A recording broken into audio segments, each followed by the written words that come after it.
لبیک یا حسین لبیک یا حسین۔ آیت تطہیر جناب سیدہ کی شان میں نازل ہوئی ہے، پنجتن پاک کی شان میں نازل ہوئی ہے۔ اس کا شان نزول صرف آج بیان کروں گا، اسی پہ تمام کر دوں گا کہ شان نزول کیا ہے۔ آیت کا شان نزول دیکھنا بہت ضروری ہے، اور جب شان نزول معلوم ہو جاتا ہے تو خود ہی معلوم ہو جاتا ہے کہ کن کی شان میں آیت آئی ہے، کن کن کو شامل ہے اور کن کن کو آیت خارج کر رہی ہے۔ اس سے زیادہ کھل کے نہیں پڑھ سکتا ہوں، یہاں کے حالات کے مطابق پیش کر رہا ہوں۔ تو آیت تطہیر کا نزول، شان نزول سمجھتے ہیں کہ کن کب آیت نازل ہوئی سے کہتے ہیں شان نزول۔ اب آیت تطہیر سورہ احزاب ہے، مدینے میں یہ سورہ نازل ہوا ہے، 33واں سورہ 33ویں آیت ہے، 33واں سورہ 33ویں آیت۔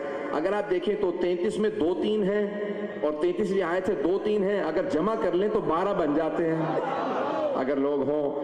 تب یہ 12 کا عدد ہے آیت تطہیر کے اندر، اور خود صحیح مسلم میں اور شیعہ سنی تمام کتابوں کے اندر یہی احادیث کے الفاظ درج ہیں کہ ایک مرتبہ سرور کائنات تشریف لائے۔ حدیث قصہ ذہنوں میں ہوگی، شاید اگر کہیں تو تھوڑا سا حدیث قصہ کے تبرکاً پیش کر دوں۔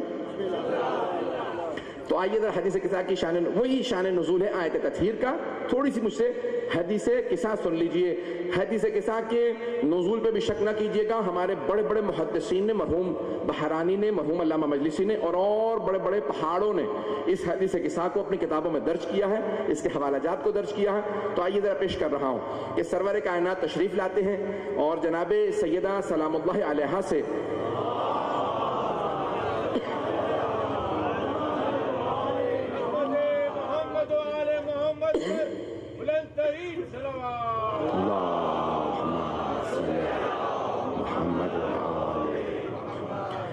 تو ایک مرتبہ تشریف لاتے ہیں اور کہتے ہیں کہ میں اپنے بدن میں کمزوری محسوس کر رہا ہوں، انی اجد فی بدنی ضعفا۔ تو آپ جناب سیدہ سلام علیہ سے کہتے ہیں کہ مجھے ایک کسا لا دیجئے، کسا کہتے ہیں چادر کو، ابا لا دیجئے، سیاہ رنگ کی یمانی چادر لا دیجئے۔ جناب سیدہ چادر لے کے آتی ہیں، سرور کائنات اس حجرے میں چلے جاتے ہیں۔ جناب سیدہ آپ کے لیے کچھ باورچی خانے میں کھانا بنا رہی ہیں، آتے ہیں سرور کائنات اپنی چادر لیتے ہیں اور سیاہ رنگ کی چادر اوڑھ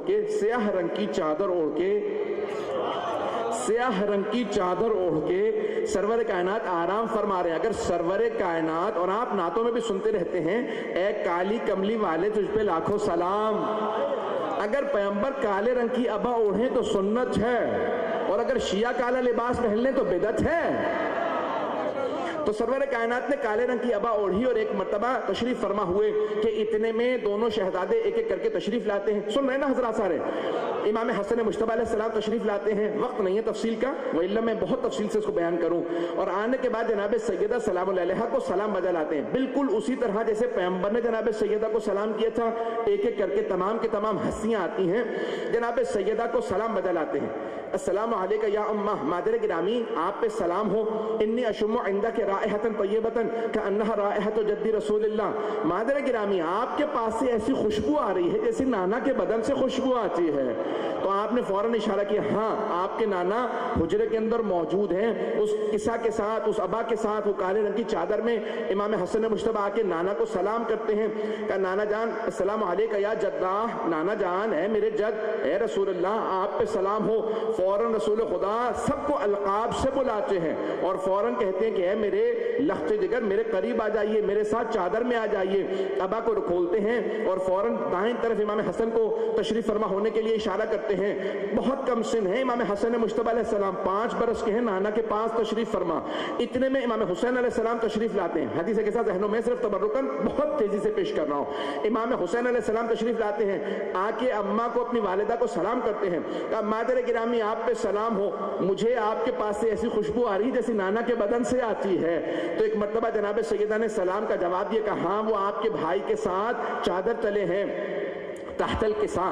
ایک مرتبہ امام حسین علیہ السلام آ کے کہتے ہیں السلام علیکہ یا جدہ، ایک مرتبہ یا من اختارہ اللہ، آپ پہ سلام ہو جس کو اللہ نے چنا ہے۔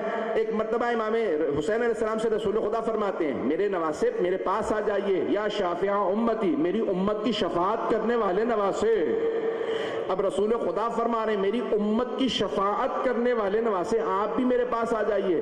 اب رسول خدا کے بائیں طرف امام حسین آ جاتے ہیں, اتنے میں جناب امیر آتے ہیں. آئیے ذرا بہت تیزی سے. امیر المؤمنین تشریف لائے اور جیسے ہی آئے تو جناب سیدہ کو سلام کیا, اور جناب امیر نے بھی باہر سے آنے والا سلام کرتا ہے القاب کے ساتھ جناب سیدہ کو سلام کیا, اور جیسے ہی جناب سیدہ نے اشارہ کیا جناب امیر بھی تشریف لائے. اب آگئی جناب سیدہ, آنے کے بعد کہا یا ابتا, اے میرے بابا جان, اذن لی نکون معاکم, میں بھی آ جاؤں. تو جناب سرور کائنات نے چادر کو کھولا. اب ایک مرتبہ جناب سیدہ فرماتی ہیں فلم مکتملنا جمیعا تحت الکساء, جب ہم پانچوں کامل ہو گئے, مکمل ہو گئے چادر تلے. فلم مکتملنا جمیعا تحت الکساء, علماء کی موجودگی میں ذمہ داری سے پیش کر رہا ہوں. فرماتی ہیں جناب سے فلم مکتملنا جمیعا تحت الکساء, یعنی جتنے بھی اس وقت اہل بیت میں سے تھے, اس وقت جتنے بھی اہل بیت میں سے تھے وہ چادر تلے تھے. توجہ, وہ چادر تلے تھے. فلم مکتملنا جمیعا تحت الکساء, جب ہم چادر تلے آ گئے. اخذ ابی رسول اللہ بطرفی الکساء واومأ بیدہ الیمنی الی السماء, تو میرے بابا جان نے چادر کو اٹھایا. آپ نے دیکھا ہے نا بہت سے بزرگ دامن پھیلا کے دعائیں مانگتے ہیں.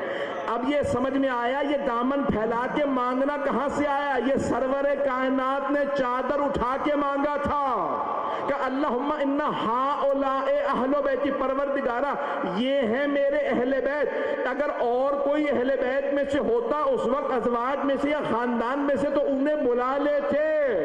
جناب سیدہ فرما رہی ہے فلم مکتملنا جمیعا تحت الکساء, جب ہم چادر تلے مکمل ہو گئے. اس کا مطلب ہے اور ان میں سے اس زمانے میں کوئی نہیں تھا. ہوتا تو پیغمبر کہتے آ جاؤ تم بھی اہل بیت میں سے ہو. یہ پیغمبر کا نہ بلانا بتا رہا ہے, اہل بیت اور ہے باقی.